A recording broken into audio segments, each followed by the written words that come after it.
The last thing the men behind the curtain want is a conscious, informed public capable of critical thinking, which is why a continually fraudulent zeitgeist is output via religion, the mass media, and the educational system.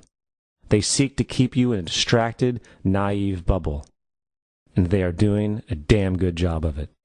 In 2005, an arrangement between Canada, Mexico, and the United States was made.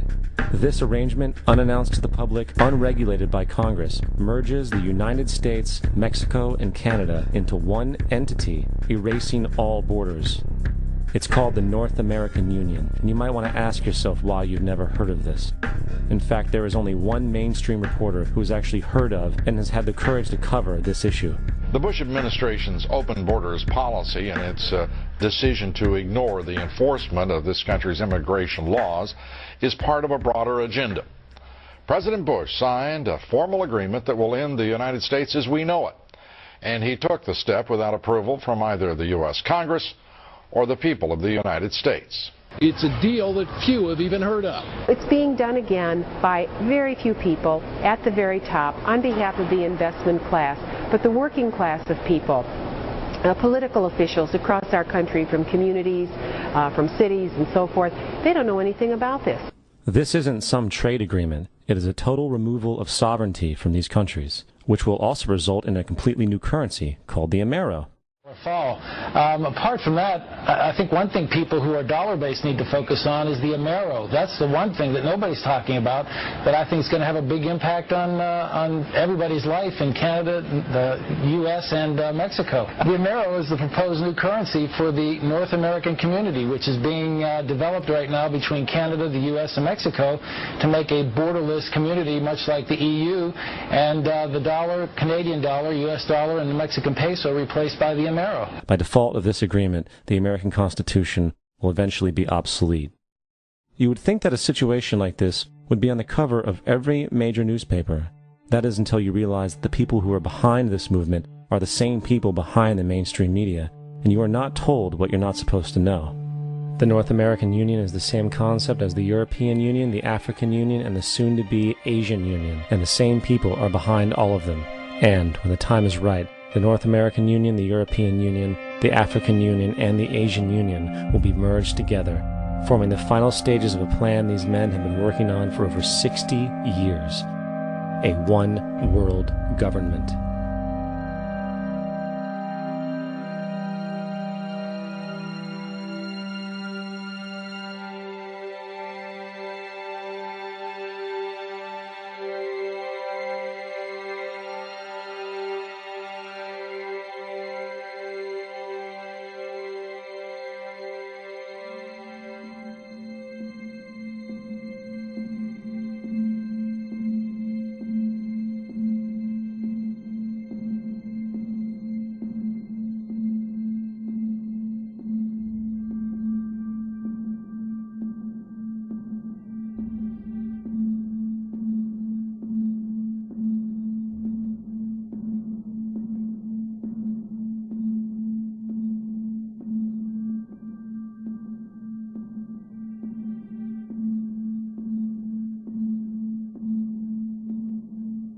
One bank, one army, one center of power.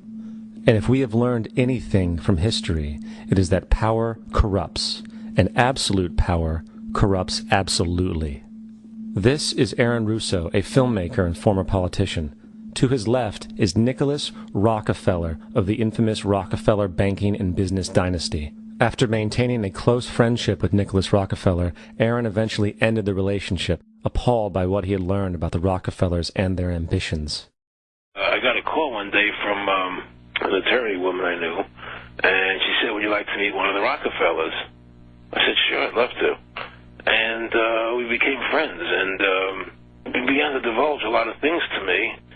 So he said to me one night, he said that there's going to be an event there, and out of that event, you're going to see we're going to go into Afghanistan, so we can run pipelines from the Caspian Sea. We're going to go into Iraq to take the oil and establish a base in the Middle East, and we're going to go into Venezuela and try and get rid of Chavez.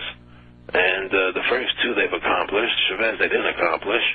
And he said you're going to see guys going into caves looking for that they're never going to find. You know, he's laughing about the fact that you have this war on terror. There's no real enemy. He's talking about how by having this war on terror, you can never win it because so it's an eternal war. And so you can always keep taking people's liberties away. And I said, how are you going to convince people that this war is real? He said, but the media can convince everybody it's real. I mean, you know, it's just that you keep talking about things. You keep saying it over and over and over again, and eventually people believe it. You know, you created the Federal Reserve in 1913 through lies. You create 9/11, which is another lie. Through 9/11, you're fighting a war on terror, and now all of a sudden you go into Iraq, which was another lie, and now they're going to do Iran. You know, and it's all one thing leading to another, leading to another, leading to another. Now, I would say to them, what are you doing this for? What's the point of this thing? You have all the money in the world you ever want. You have all the power. I said, you know, you're hurting people. It's not a good thing. And he would say, what do you care about the people for? Take care of yourself and you take care of your family. And then I said to him, what are the ultimate goals here? He said, the ultimate goal is to get everybody in this world chipped with the RFID chip. And have all money be on those chips and everything on those chips. And if anybody wants to protest what we do or violate what we want, we just turn off their chip.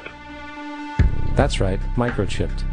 In 2005, Congress, under the pretense of immigration control and the so-called war on terrorism, passed the Real ID Act, under which it is projected by May 2008, you will be required to carry around a federal identification card, which includes on it a scannable barcode with your personal information. However, this barcode is only an intermediary step before the card is equipped with a VeriChip RFID tracking module, which will use radio frequencies to track your every move on the planet. If this sounds foreign to you, please note that the RFID tracking chip is already in all new American passports.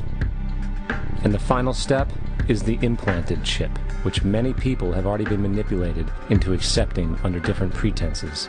We have a Florida family who are really pioneers in a brave new world. They have volunteered to be the first ever to have microchip identification devices implanted into their body. After 9/11, I was really concerned with the security of my family.